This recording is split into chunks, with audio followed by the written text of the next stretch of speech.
they're really more keen on the details like lighting, the music, that makes the film mas buo.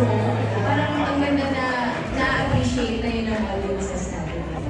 Yes, we're just really happy to be here tonight and of course to celebrate the 50th edition of Camp Manila Film Fest. Yes, historical with you guys, and also we have, of course, Miss Ruby Ruiz. Yes. A legendary Filipino actress that we should all be proud of. And Isa Santos, tell me about you from before. And of course, we have Mr. Mike Tobia, my neighbor. Sabi ba mo si Greg Mike? People are really praising and saying that The Kingdom is really an amazing film, and it's one of the top.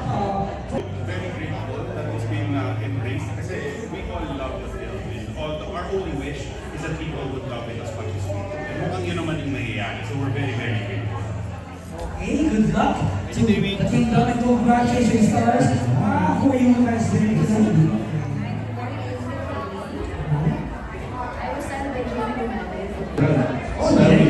First time.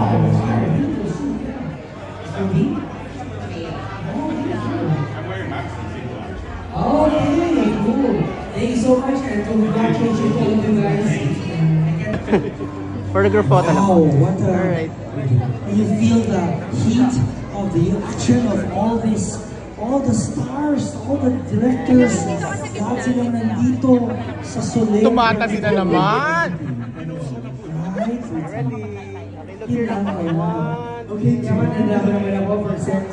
Okay, so again, all these stars to be here. Okay, for the video lang po, just smile lang po sa camera. Ready? 3, 2, 1, hard work go! for the past few months, for some even years, na pinagsama sa Kailangan may happy kaya sa kayo!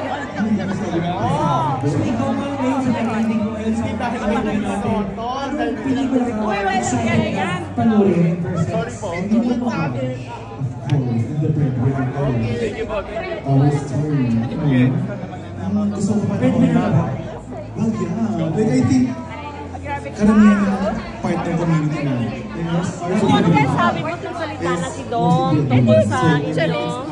Well, nasabi ko na rin naman. Ay, pero not a surprise.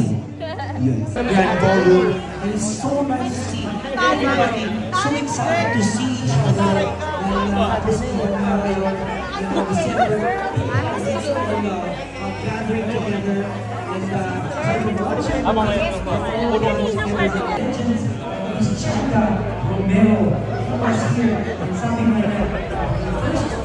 She was in the first year of the Metro Film Festival, and now 50 years after, she is still here representing the actors of 50 years na ang MMFF. And I'm sure napakarami mo ng pelikula na napasama sa many MMFFs.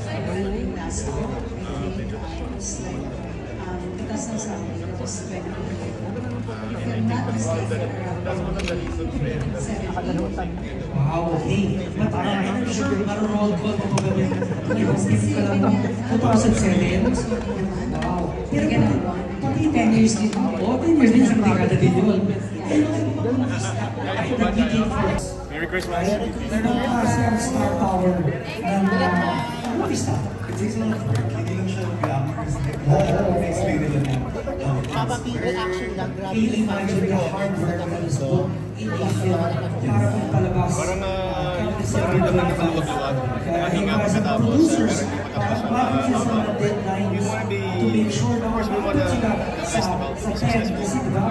Remember that what Plus Films trying to make it and only 10 was able to be chosen.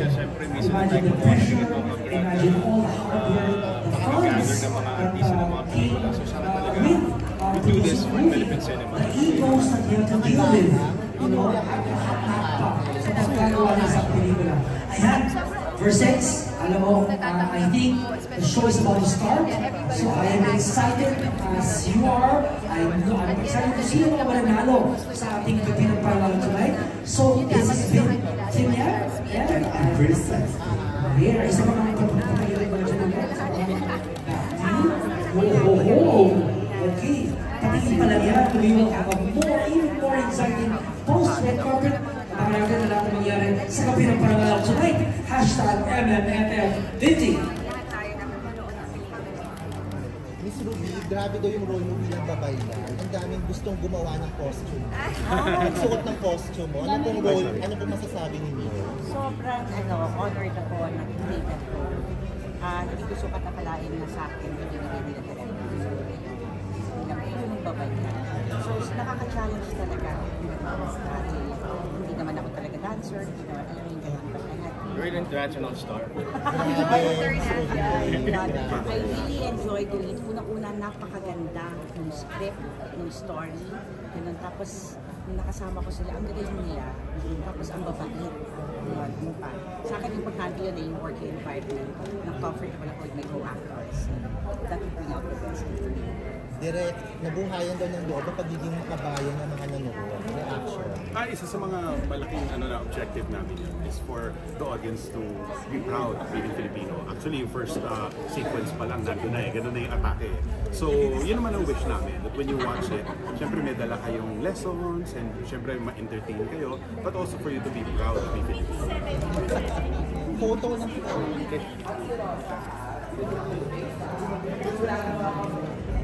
Sir, test lang ng konti. Salamat.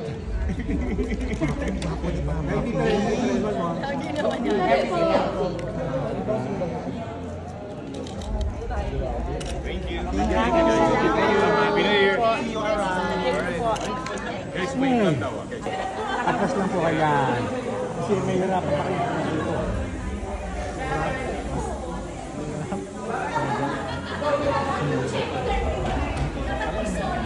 Ano, baka nagdarating.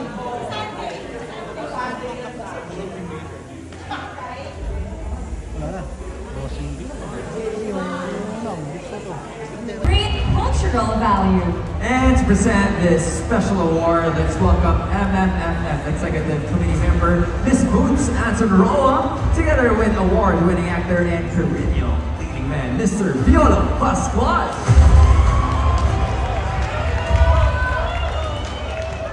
Magandang gabi po sa inyo lahat. They say, art imitates. Yun po ang sining ng pelikula. Mga kwentong sumasalamin sa ating buhay, sa lipunan at kultura ng bawat Pilipino. This special award is given in honor of the founding father of the Metro Manila Film Festival to recognize films that represent our culture to the world. Ito ang Gatpuno Antonio J. Villegas Cultural Award. Is dying, ay panurin niyo lang po ang MMFF50. Tingnan niyo po, kiligin po kayo sa Francet, maiyak po kayo sa Green Bones, panurin niyo po ang angas ng Topak, at panurin niyo po si Ate V in her revenge sa Uninvited, at mapakanta po kayo sa isang himala. Pag panurin niyo po ang MMFF50, maniniwala po kayo na buhay ang pelikulang Pilipino. Mabuhay ang The Kingdom, mabuhay ang